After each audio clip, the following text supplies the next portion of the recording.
A Junior History of England, 1929. The Saxons and the Danes. The Coming of the English, AD 449. After the departure of the Romans, the Britons were in a very wretched condition.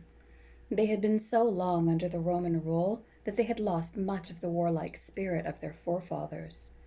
Thus they were not able to defend themselves against the attacks of their old foes from the north, the Picts, as the Caledonians were now called, who accordingly overspread the land, plundering and killing without mercy. They were also attacked by the Scots from the north of Ireland. Some time before this, war vessels from the coasts of Germany and Denmark had begun to make their appearance on the shores of Britain. They were manned by pirates who were never so happy as when they were sailing to some distant land in search of booty. These pirates were mostly very tall, with blue eyes and long yellow hair. Their weapons were axes, swords, spears, and maces. And in battle they were terrible foes. They had different names, such as Angles, Saxons, and Jutes, but they were all akin to each other and spoke much the same language, the language, in fact, from which our English speech has grown. They were heathens, and their chief god was Woden, the god of war, from whom we have our name Wednesday. Thor, the god of thunder and storms, was another of their gods, hence the name Thursday. Those warriors who fell in battle fighting bravely with their faces to the foe expected to go straight to their heaven, and to be rewarded by continual feasting and by drinking out of the skulls of their enemies. The unhappy Britons, we are told, implored these warlike visitors to help them against the Picts and Scots, and promised to reward them with grants of land. They accepted the invitation and soon drove the invaders out of the country. But having once obtained a footing in what appeared to them so fertile a land, these hardy warriors desired to have the whole country for their own. They sent word across the sea to their countrymen, who came in large numbers. They landed now upon one part of the coast, now upon another, burning villages and churches, killing and robbing the inhabitants, and spreading terror far and wide throughout the land. Brought to bay on all sides, the Britons regained some of their old hardihood and met their enemies bravely on many a hard-fought field. But fresh bands of invaders were continually coming over the sea, and bit by bit the natives were driven farther and farther westward, until the greater portion of the country remained in the hands of their fierce conquerors. These invasions lasted for more than 100 years. At the end of that time, the English, as the newcomers came to be called, were settled in all the eastern portion of the island, from the English Channel to the Firth of Forth, and as far west as the River Severn, while the Britons were confined to the western portion of the country. The principal kingdoms founded by the English were Kent, Sussex, and Wessex in the south, Essex and East Anglia in the east, Northumbria in the north, and Mercia in the middle. These kingdoms did not, however, always remain exactly the same. They were frequently at war with each other, and also with the Britons, or Welsh, as the English called them. So there were sometimes more than 7 kingdoms, at other times fewer, when any of the kings had shown themselves greater than the others by his bravery in war. He received the title of Bretwalda, or wide ruler. During all those years of strife, our forefathers were still heathens. They might have heard of the gospel from the Britons, but we may be sure that, being the conquerors, they would despise the religion of their slaves.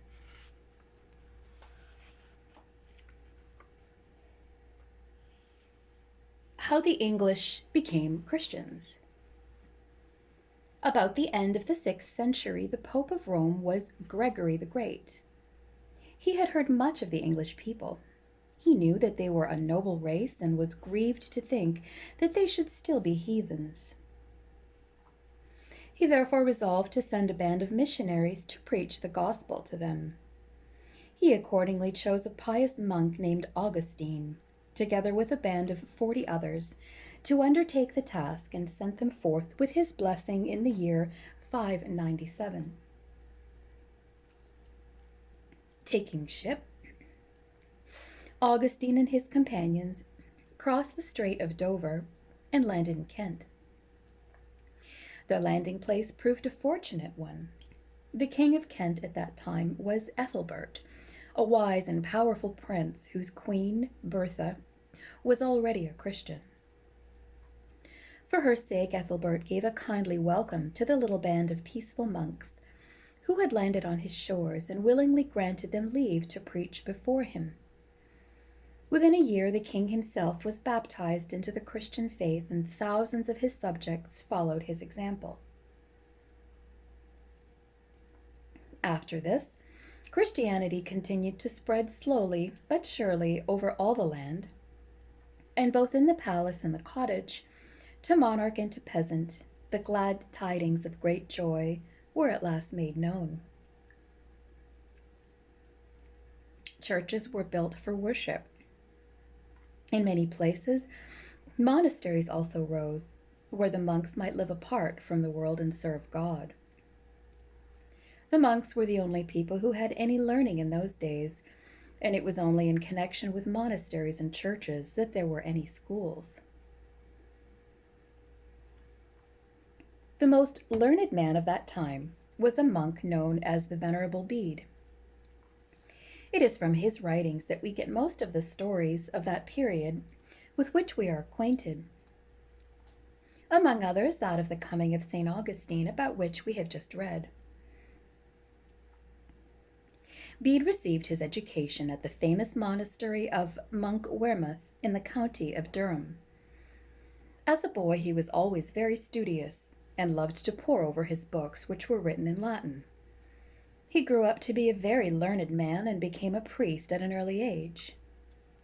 From the time of his entering the monastery at Jarrow-on-Tyne, his birthplace, till the day of his death, he lived a quiet and peaceful life, studying, teaching, and writing. His chief book, which is in Latin, is called The History of the Anglo-Saxon Church. Alfred the Great, 871 to 901 AD. His early troubles. The kingdoms which were founded by our Anglo-Saxon forefathers lasted more than 200 years. At the end of that time, however, Egbert, the great and wise king of Wessex, succeeded in bringing the other kingdoms under his sway, and thus became overlord of all England in the year 827. But amidst all this glory, a new danger threatened the land. Bands of strange warriors had lately arrived on the coasts in their war vessels, and they fought so fiercely and so bravely that it was all Egbert could do to drive them back to their ships. These strange warriors were Danes, who had come from Denmark and Norway in their galleys in search of plunder. They were also called Northmen or Norsemen because they came from the north of Europe. They were known too as Vikings, from Vik, the name for the bays or sheltered creeks on the coast of Norway, from which they started on their voyages. The Danes were of the same race as the English and spoke almost the same language. But they were still heathens, and therefore they hated the Christian English, and whenever they got a chance, they burnt the churches and monasteries and slew the monks. The first parties of Danes who landed came for plunder, and when they had obtained it, sailed away again and carried the news of what they had seen to their countrymen across the ocean. After this, the Northmen were no longer satisfied with their own cold and bleak shores.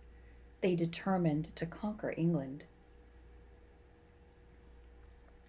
At intervals, for over 200 years, the terrible struggle went on.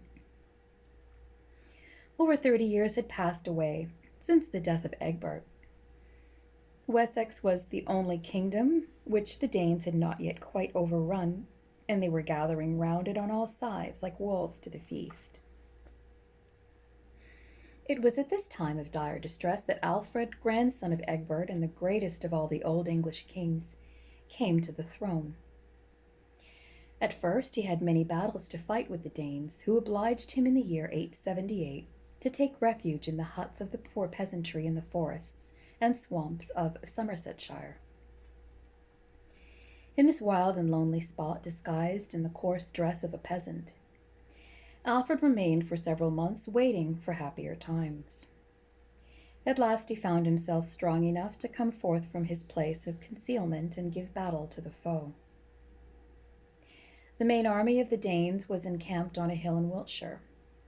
Before attacking him, however, Alfred, it is said, resolved to visit their camp himself in the disguise of a wandering minstrel, in order to learn their strength. The Danes, little thinking who their guest really was, treated him kindly, and in turn he did all he could to please them. Having seen all he wished to see, the minstrel took his departure and returned to his followers, who were glad to see him again in safety after his daring adventure. Alfred's greatness. The day had at last arrived which was to decide the fate of Wessex. Not expecting an attack, many of the Danes had left their camp on the summit of the hill and spread themselves in careless groups over the plain of Edington. At the head of his brave troops, Alfred rushed forward to separate them from their camp. The Danes were completely taken by surprise, and although they fought with all their old bravery, Alfred obtained a signal victory over them. So complete was their overthrow that they were obliged to beg for peace. Alfred was not strong enough to drive them entirely out of the country, so he offered them a large part of the east and north of England to live in, on condition that they became Christians. The Danish chief, Guthrum, together with many of his followers, accepted these terms and were baptized into the Christian faith. They afterwards settled down quietly in the lands set apart for them. His people had suffered greatly during the terrible struggle with the Danes, and to restore his kingdom to happiness and prosperity was the great aim of Alfred's afterlife. The first thing needed was to make his country safe from invasion. He therefore built strong castles and forts and trained his subjects in the art of war. Above all, he had vessels built for the purpose of meeting the Danes on the ocean, and thus revived the old seafaring spirit of his people. Alfred also made a collection of the best laws of the older kings, and appointed just judges to see them properly carried out. Under his wise rule, towns and villages began to rise from their ruins once more. Churches and monasteries were rebuilt. The husbandman returned to his tillage, the shepherds to his flocks, and herds, and the country entered upon a long course of peace and prosperity. Alfred likewise encouraged learning by building schools and by inviting learned men from other countries to come and live at his court. He himself translated certain books from Latin into English so that not only the clergy, but also the common people might be able to read them. Among these were several portions of the Holy Scriptures and the Venerable Bede's history. In order that he might have time for all these good works, Alfred never wasted an hour, dividing the day into equal portions, each of which had its appointed task. Thus, although he did not live to be old, for he died at the age of 52, no king ever did more for the good of his subjects or was more deserving of the title great.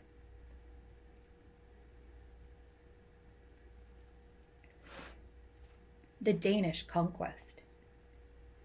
For 77 years after the death of the great Alfred, England was, on the whole, prosperous. Those Danes who were already settled in the east and north did indeed give some trouble at times by trying to set up a separate kingdom of their own, but there were no more invasions of foreign Danes during that period. During these 77 years, 7 kings, all descendants of Alfred, reigned in England. The first of them was Edward the Elder, Alfred's son. He had a good deal of fighting to go through with the Danes, who were settled in the country, but in the end he overcame them and ruled over them.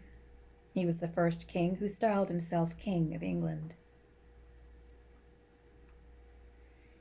After Edward came the great Aethelstan, his son. Towards the end of his reign, the Danes with the Scots and the Welsh formed a league against him. But in a great battle in the north of England, fought in the year 937, Aethelstan defeated them so completely that they never again became formidable during the time of the Seven Kings. Another famous king during this period was Edgar the Peaceful, so called because his reign was tranquil and happy. His fleet swept the seas so that foreign enemies did not dare to approach. He regularly made journeys through the country to see that the laws were properly carried out. Both the Scottish and Welsh princes did homage to him as their overlord, and we are told that on one occasion he was rowed down the River Dee by 8 under-kings. The most remarkable man in England during the time of the Seven Kings was Dunstan, monk, abbot, and archbishop. He became the chief minister of the kings of England and proved himself to be the wisest and ablest man in the country. King Edward promoted him to the Archbishop of Canterbury and made him his trusted friend and adviser. The 77 prosperous years were followed by a time of great distress. Ethelred the Unready occupied the throne from 978 to 1016 AD, and throughout the greater part of his long reign, the Danes tried to conquer the country. Instead of facing them boldly like Alfred or Aethelstan, Ethelred adopted the foolish and cowardly practices of bribing them to go away by giving them large sums of money. In order to raise this money, he was obliged to lay a hateful tax upon his subjects called Dane Geld. As might have been expected, the hope of receiving money tempted the Danes to return in greater numbers than ever.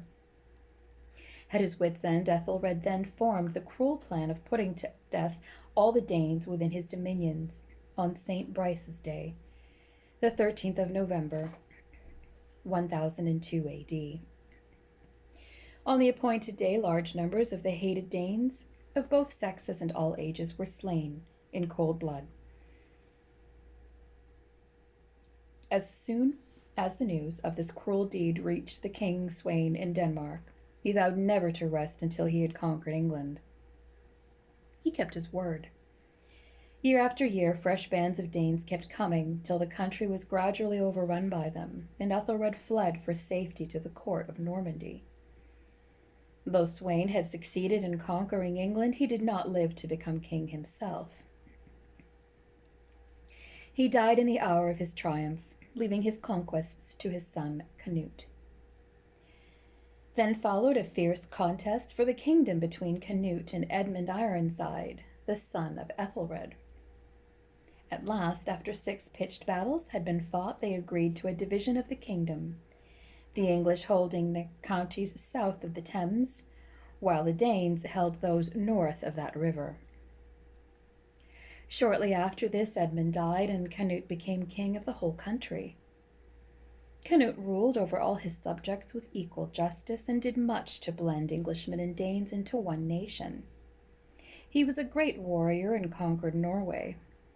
He was thus king at one and the same time of England, Denmark, and Norway, but he seems to have liked his kingdom of England best. Canute died in the year 1035.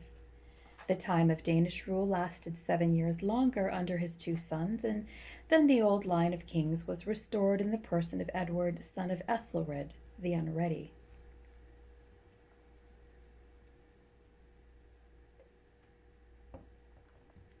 Edward the Confessor and Herald, 1042 to 1066 AD.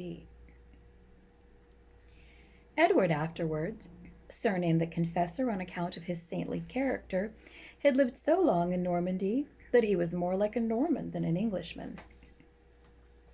Normandy was a fine, large province in the north of France. Its people were descendants of the famous sea king Rolf, and his followers who had settled in it more than 100 years before. The Normans had greatly improved in many ways since Rolf's time and were now as different from their ancestors as the smiling and fertile province of Normandy was different from their old and rugged home in the north.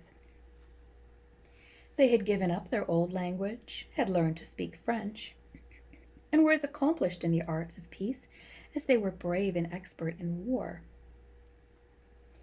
When Edward came to England, he did not take well to the ways of the islanders and felt they were rough and uncouth compared with the more polished Normans. He therefore brought over from Normandy great numbers of his old friends and raised many of them to high offices in church and state. This gave great offence to his English subjects, and especially to Godwin, Earl of Wessex, his father-in-law, who was the most powerful man in the country during the first half of Edward's reign.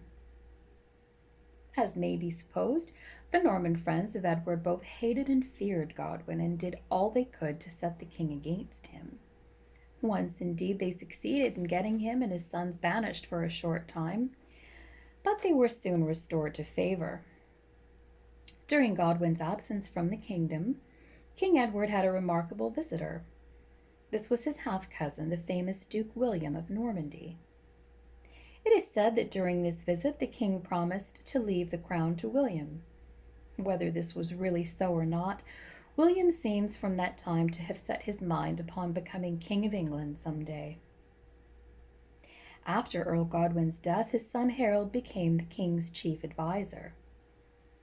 Edward himself was better suited to be a priest than a monarch, and the affairs of the nation were chiefly managed by Harold.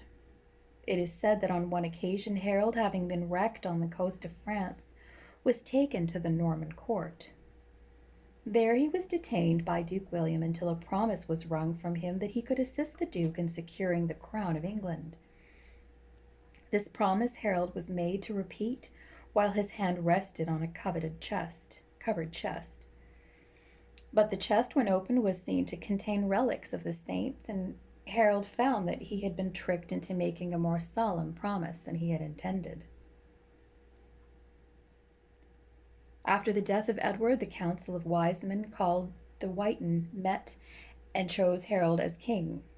He was not of the royal family, but he was by far the ablest Englishman of the time. William of Normandy also laid claim to the throne, and upon Harold's refusing to yield in his favor, collected a large army to invade England and take the crown by force. He built a numerous fleet of ships, and by the promise of great rewards, when England should be conquered, he drew to his standard bands of adventurers from all parts of France. Harold prepared to oppose William's landing, but just at this time he had to meet a new enemy. His brother Tostig had turned traitor to him, and having obtained the help of the King of Norway and an army of Northmen, sailed up the Humber and captured the city of York. Harold at once marched northwards and gained a complete victory at Stamford Bridge, both Tostig and King of Norway being slain. After his victory, Harold marched to York to rest his army. While he was sitting at a banquet with his nobles, the clatter of a horse's hoofs was heard outside.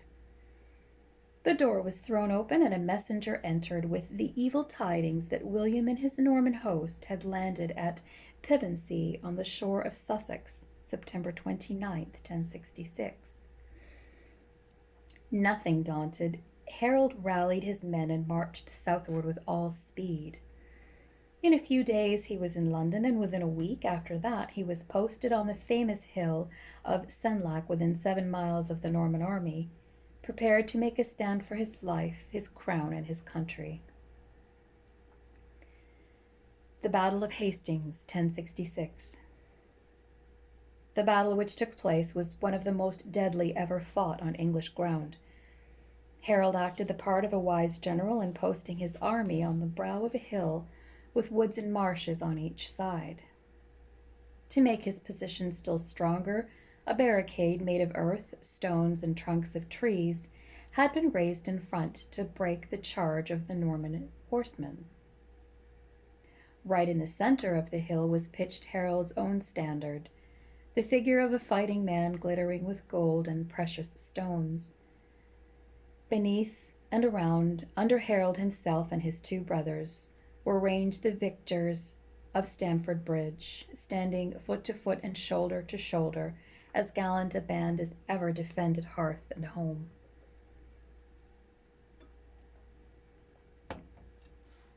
Very soon, the Normans, who were 3 times as numerous as the English, were seen advancing to the attack. On they came in 3 lines, archers, heavily armed foot soldiers, and knights sheathed from head to foot in armor. A shower of arrows commenced the attack, and soon the combatants got close to the quarters. Long and fiercely the Normans strove to break through the barricade, but in vain. Down went footmen and horsemen beneath the sweep of the terrible English battle axes, which went crashing through helmets and shields and breastplates at every stroke. Then all who tried to scale the rampart were soon stretched on the ground, to rise no more. Time after time, the Normans charged desperately against the English lines. William himself displayed the greatest valor in these attacks, having 3 horses killed under him, and using his heavy iron mace with terrible effect. But in spite of all his efforts, the main body of the English still stood firm as a rock. At last, in order to draw the English from their ranks, the crafty William ordered his troops to feign a retreat. The ruse succeeded. Many of the English rushed down the hill in pursuit. The Normans, at a given signal, turned upon their pursuers, put them to flight, and forced a way through the barricade. The struggle, however, was not yet over. The English still continued to fight bravely in scattered groups, and especially round their king and standard. Every man of his gallant band, which included the king's 2 faithful brothers, sold his life dearly and died the death of a hero. Night was fast approaching when William ordered his archers to shoot up in the air so that their arrows might fall upon the faces of the English, whose breasts were covered by their shields. By this means many a brave Englishman was slain, and the king himself was pierced through the eye. Thus at last, covered with wounds, fell the mighty Harold, surrounded by heaps of Norman dead.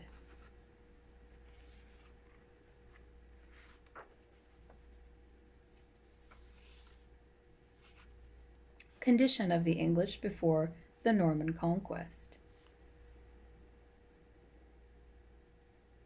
The old English people were divided into 3 classes: the nobles, the churls, and the slaves. The king, of course, was the head of the nobles and was chosen, as we have seen, by the Witan. Witan simply meant wise men. This was at first an assembly of all the freemen of the country, but it was generally only the leading men, such as the bishops and nobles, who attended. They usually met together 3 times a year and assisted the king in framing laws and governing the country. The king's wife was called the lady.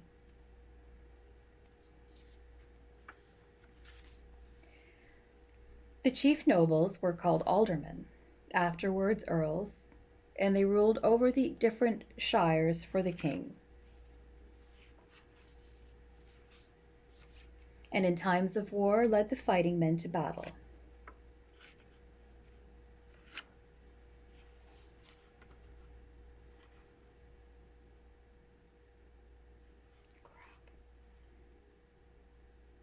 There was another class of nobles called thanes. At first, these were merely the king's servants, but as it was considered an honor to serve the king, the name thane, which means servant, became a title of honor. The officers appointed for carrying out the laws were called reeves. Hence we obtain our present name of shire reeve or sheriff. The churls held their land from the nobles and were expected to follow them to battle when required. In towns, the corresponding class of people carried on a trade or wrought at various handicrafts. The lowest class was the slaves or thralls, prisoners taken in war, debtors unable to discharge their debts, and criminals who could not pay the fines imposed upon them all became slaves. They generally wore a brass collar around the neck, which could not be removed without the use of a file, and which had the owner's name engraved upon it.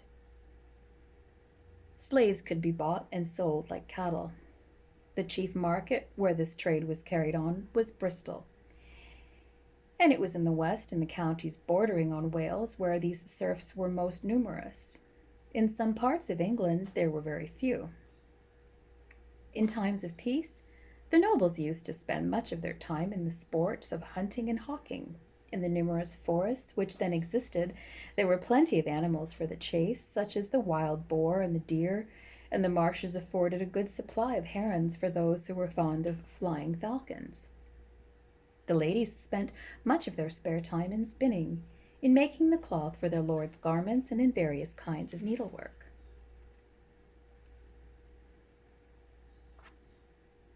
The dwellings, even of the upper classes, were of a very poor kind. The chief room was the great hall where master guests and servants used to assemble when not occupied out of doors. Round the walls were hung weapons of war and the chase. Along the whole length of the apartment ran a table in the shape like the letter T and formed of rough planks. At the upper or cross part of this table sat the lord and his guests, while the lower part was taken by the various servants. A large salt cellar in the middle of the table separated those of lower rank from their superiors. At meal time, servants went round and presented the various joints on spits, and each guest cut what he wanted. The fragments of the feast were thrown to the dogs underneath the table. After the meal, drinking was often carried on to a late hour, and the islanders were frequently reproached for their rough ways by the Normans and the more refined people of the continent. Yet the Old English were not altogether a rude people. They loved poetry, music, and painting. In the evening the harp was passed around, and everybody was expected to take his turn in playing upon it. The chief wealth of the Anglo-Saxons consisted in numerous herds of cattle and swine. The ground was tilled to some extent, but all the farming work was done in a rough and steady way.